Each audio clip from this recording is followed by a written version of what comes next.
Hey everyone, this is Olga on People of Substance by LemonSkies. It's been a little hot second here, so I'm glad to kick off the year with my first guest, Tasha Van Vlack. And I asked her beforehand. I don't ask people named Smith and Brown how to pronounce their last names, but apparently I nailed it. Yeah, yours is great. It was awesome. Tasha, please introduce yourself, and then I will share how you and I met, actually. Absolutely. Okay. So I am kind of newer to the nonprofit space in that I didn't start here. This has kind of been an interesting journey, but I've been working nonprofit adjacent for the last 7 years in client management and marketing and many other things. And so over time, I've been very active on LinkedIn, meeting people, listening to stories. And so that's kind of led me slowly to the nonprofit hive, where I am connecting nonprofit professionals across the world in one-to-one conversations. So it's been very exciting.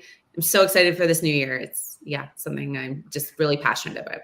So let's come back in a second to Nonprofit Hive, because I love the concept of connecting professionals. So I want to make sure we touch on that. But just for everybody listening, so you're based in Ontario, Canada. So Yes. Our great northern neighbors. So we have some questions about that. Sure. You and I bonded on LinkedIn. We've never met face to face, I don't think. No. I'd remember. We met on LinkedIn and bonded over our discussions about nonprofit professionals and, kind of nonprofit professional space.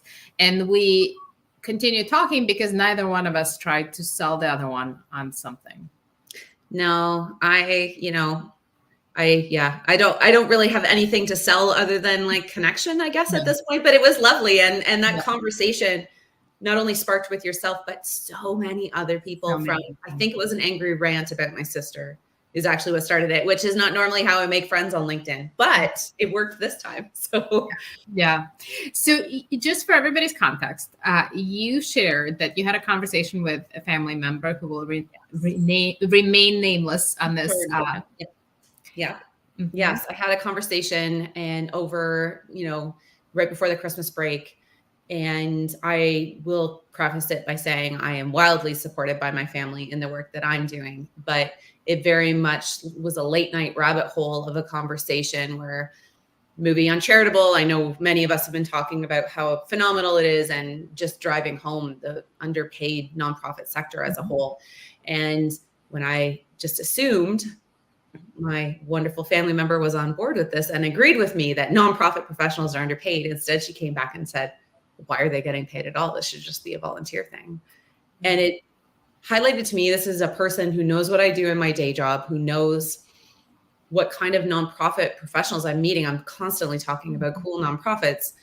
And for her to devalue the work so clearly and so casually was very shocking and challenging for me. And I tried to have a very calm and rational conversation, and it went really well. I think some of it points were maybe met, but it got me thinking how many of us who do this work, who decide to invest in this wonderful sector, that absolutely, whether you're working in-house, you're, a consultant, none of us are making the same money as if we took this exact same job and moved it into the for-profit sector. So what does that mean long-term, and why are we so devalued? And that sparked a big a lot of feelings for a lot of people in that post. So.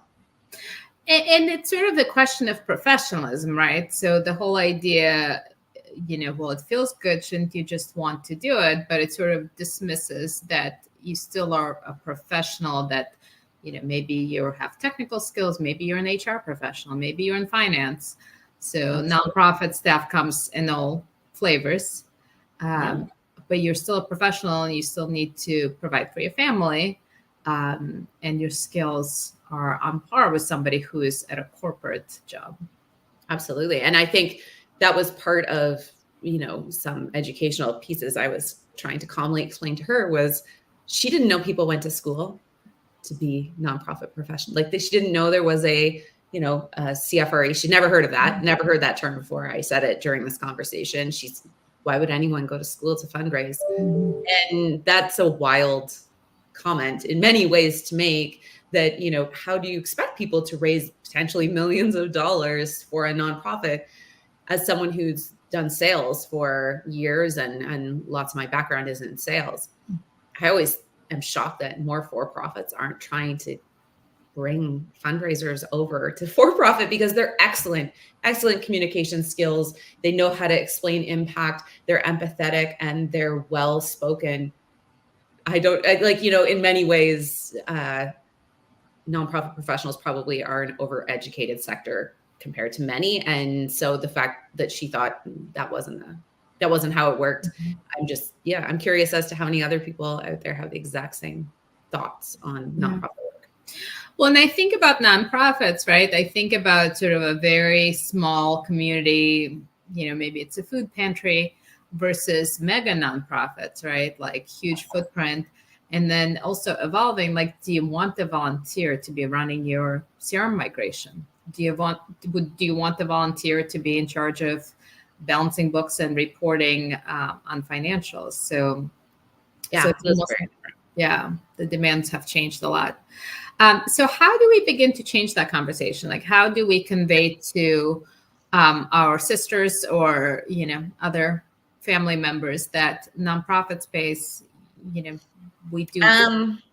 That's a really good question. And I think it's been one I've been pondering over quite a bit since that post.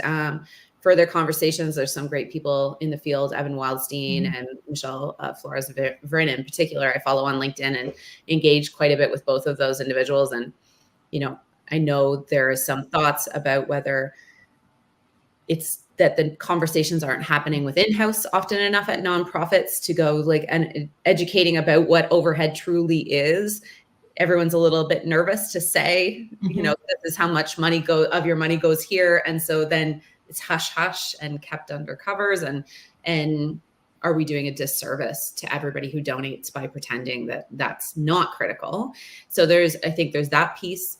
I think nonprofit work is just, compared to when we talk about,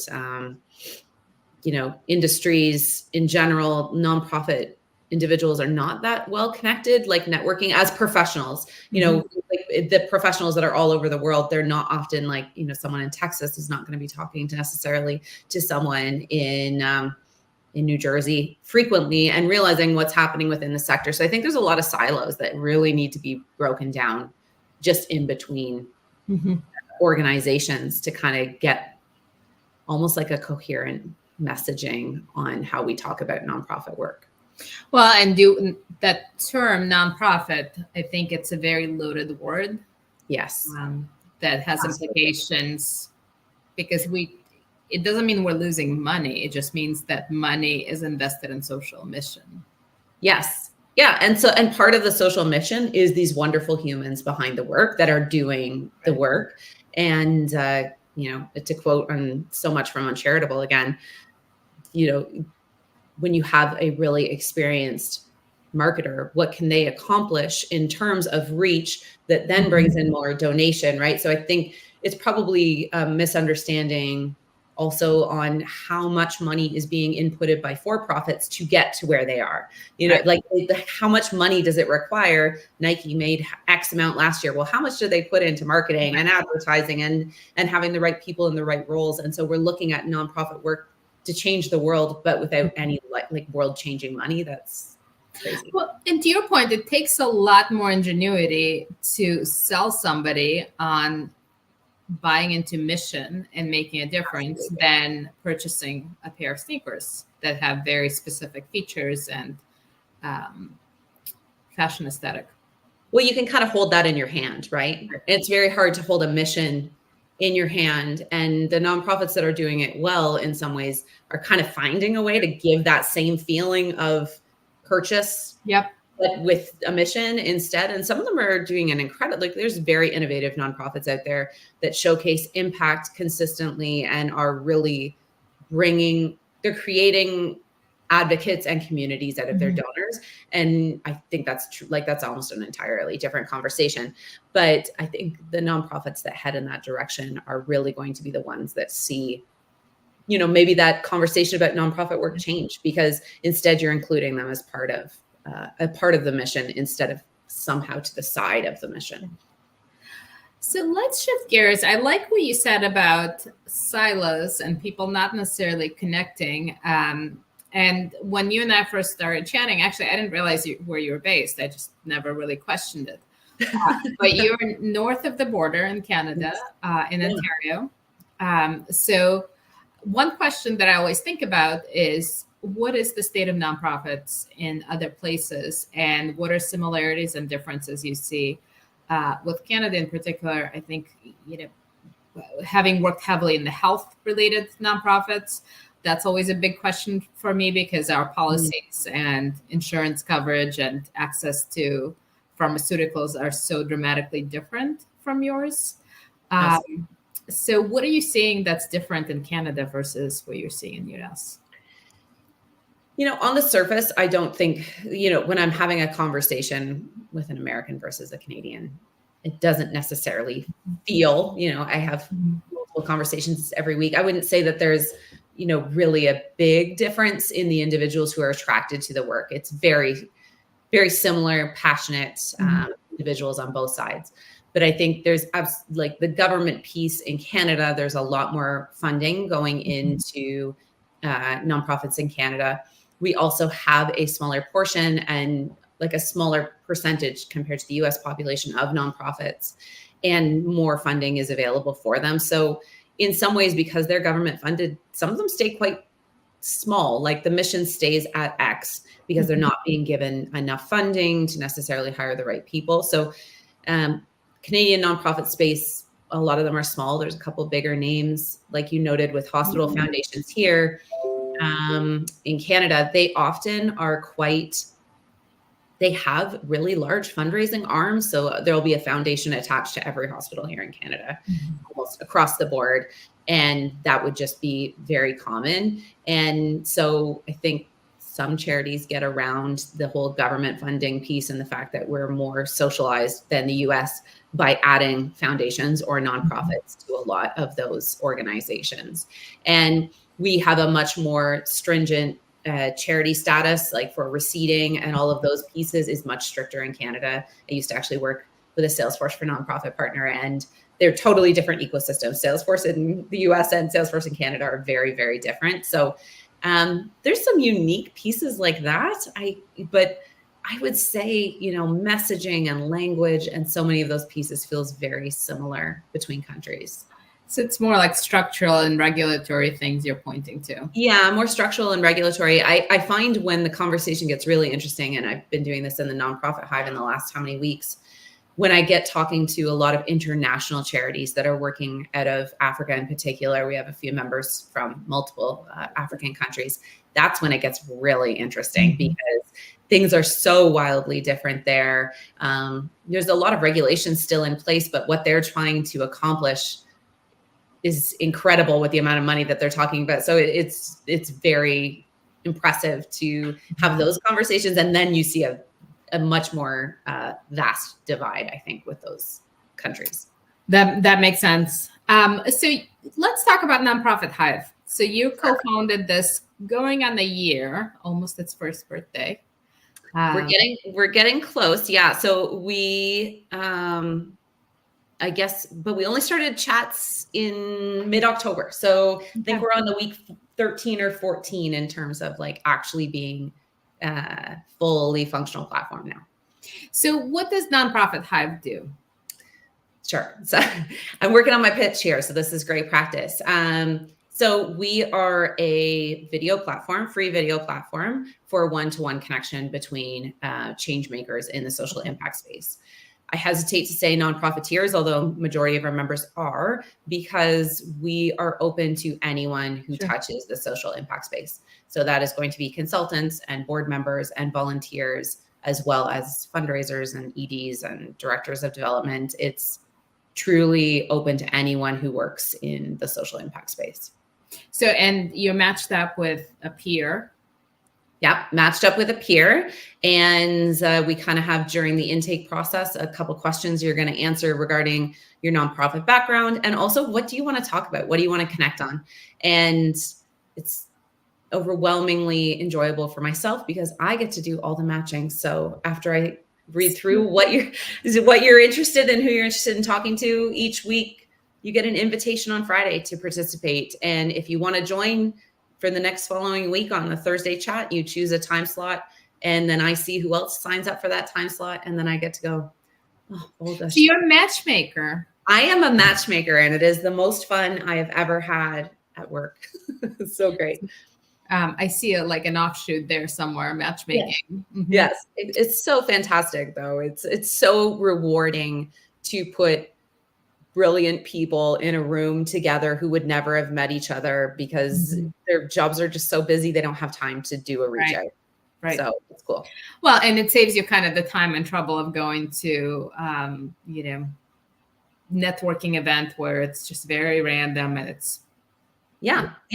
I know that you're already interested in kind of the same topics, or you're both fundraisers, or your background both is. It's cool to put two people in a room together who have always worked with nonprofits that serve animals. Like, I'm able to do that and go, oh my goodness, these people are just going to just totally connect.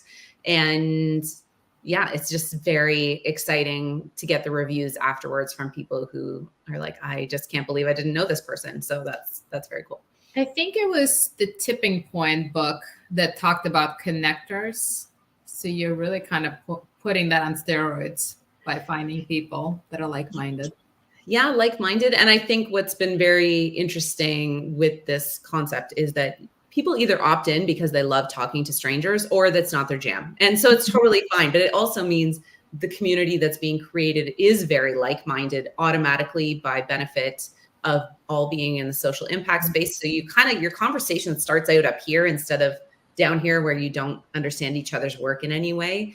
And so it starts up here, and I'm streaming you into like-minded groups. And so some of the conversations just fly very quickly into some big topics, which is very exciting. That's amazing. I mean, it's just and we're all looking for connection, right? Like, all the themes are authenticity and connection. So to have a space where you can show up and find your people seems. Yeah. And one of the, I had someone say this to me the other day after a Hive chat, and I think this speaks to some of the state of the nonprofit industry as well, but there's not a lot of psychological safety in organizations for leadership, in that sometimes they are being given huge tasks from boards and they have to report. So they may not feel comfortable sharing with other people on their team how much that struggle is affecting them mentally and how challenging that is. And for junior people on staff who are overloaded by work, and maybe they have the skills, maybe they don't, it's not that psychologically safe necessarily to talk to their supervisors as well. And I mean, I don't know if you're part of there's a Facebook groups called Nonprofit Happy Hour, and they're full of anonymous posts of people who are at the edge of their limit in nonprofit work. And it's challenging to read sometimes where they're coming from. But if you get put in a room with someone else with a similar role to you that doesn't know you, they don't know any of your people, and you can just talk about how hard the work is or how wonderful the work is or your mission, it's a safe environment to kind of be honest about nonprofit work. So let's shift gears for a second. You've spent some of your time working with, I love that terminology, nonprofit adjacent, because it's really accurate. What are some trends you're seeing in our space emerging? So this point of connection is certainly one of them. We've talked about staffing, but what are some technology, messaging, strategy type of things that are emerging as kind of your top three? Absolutely. I mean, there's maybe you've read recently about all of these new email policies coming out from Google and Yahoo, which may make some of our communications in the nonprofit space and mass email marketing more challenging, for sure. I'm seeing a lot of encouragement, and this is primarily coming from consultants first, but I think it's going to be more of an industry-wide piece, that really segmenting your list and also just letting go of the people who are not truly engaging, just like, it's okay. Quality over quantity, I think, is going to be the way that some nonprofits continue to thrive, and others who mass market message and it's so watered down it's just not going to resonate with anybody. It's too noisy. There's too much email. There's too much advertising. I think you really have to be ready to connect with people on a personal level pretty quickly to move forward. Technology wise, it's been really interesting having also, worked in the Salesforce space for a couple of years. I'm actually seeing a lot of nonprofits go for right fit technology, even if it means somewhat siloed, versus this whole, like, we can find it all in one happy place. I don't know that that's actually serving nonprofits all that well. And so I'm definitely seeing a move back to people going, what do we need to fit email, and what do we need to handle our social media, and where's our CRM? And, so I've actually seen kind of people moving backwards. It's almost like ecosystems, as opposed to sacrificing, maybe I'm not getting the best email tool, but at least I'm getting my needs met elsewhere. So it's just really kind of not settling. Yeah, not settling. And I think there's also a sanity measure in there as well. Like, I'm not sure if you've ever connected with Tim Lockey from the Human Stack. He's so fun and just wonderful when it comes to that conversation of technology and how we adopt technology, and also just his conversations around keeping it human-centered. And I don't know that I see it as a trend, but man, I would love for it to be a trend in the nonprofit space, and where human-centered also means your staff. Absolutely. Part of that human-centered piece. And I don't know that I'm seeing it as a trend, but I think it should be our 2024 trend. Because staff are people. Yeah, absolutely. Staff are people, and they're the people who move forward your mission. And every time you have staff attrition in some sort of way and people are leaving, you're basically starting over for a while. Like I think in the for-profit space, it's much more wildly recognized. I know in sales, it's a conversation all the time that, it's going to cost you X amount more to get a new person into the same role, but it doesn't seem to apply in the nonprofit space in the same way, or that mantra doesn't seem to apply, or I don't hear it said that way. Well, it's recognizing that in the large corporate space, if you have 10 people doing the job, if one of them leaves, the knowledge lost is not the same. Whereas for many nonprofits, the second that person of record walks out the door, they could be taking away a lot of domain knowledge. Yes. Yeah, absolutely. And in domain knowledge, in the case of sometimes technology, you can't just walk out on the street and find a nonprofiteer who can run your Blackbaud CRM. Like, that's just not, or it's going to take you a while to find that human who wants to move into that role. And so when you're coming in and facing potentially as a fundraiser, new technology as part of your new role, it's going to take you a long time to get wherever your predecessor was living. You have to learn about your donors and you have to start a new rapport. It's a lot to ask of a new person. And it's not always documented. Rarely, I would say rarely documented. Yes. I was being generous. Yes. So let's wrap up. We do a little fun. I don't know if you play it in Canada, but we have this game called Two Truth and a Lie. Have you played it? I have played it, but it has been a very long time, and I will have to remember. I actually had to think this ahead because I wasn't positive. Yeah, I gave you a heads up. All right. Well, so I will try to guess, and I'm not going to say my record is on Mar, but I can be pretty good at it. So I'll try. Okay. All right. Sounds good. So number 1, I recently moved to a new town. Number 2, I have 5 kids. And number 3, my favorite city I have traveled to so far is Rome. So I'm going to say that Rome is true because, like, it just seems like, why would you make that up? Yes. Okay. So I'm going to say that one is true. Yeah, that one's true. I'm going to say that the move is true. And with kids, it's probably you either have one more or one less than what you said. That's my guess. You're really on the ball. I actually have 3 kids. Okay. 5, that is so bold and brave. I applaud anybody who has the energy for that, but you guessed it. Good job there. Yeah. Okay. Yay. Well, it was so wonderful to see you. And I just really have appreciated the opportunity to connect and get to know you. And I'm really looking forward to continuing these conversations about staff and people. And I'm just going to be cheering loudly from the sidelines for the Hive. So It's just really wonderful to have you on. Thank you so much. This was really fun, and appreciate the opportunity to just talk about nonprofit work. And I hope everyone else around us gets louder about it as well. So great to have you on. Thank you, Tasha. Cheers. Bye.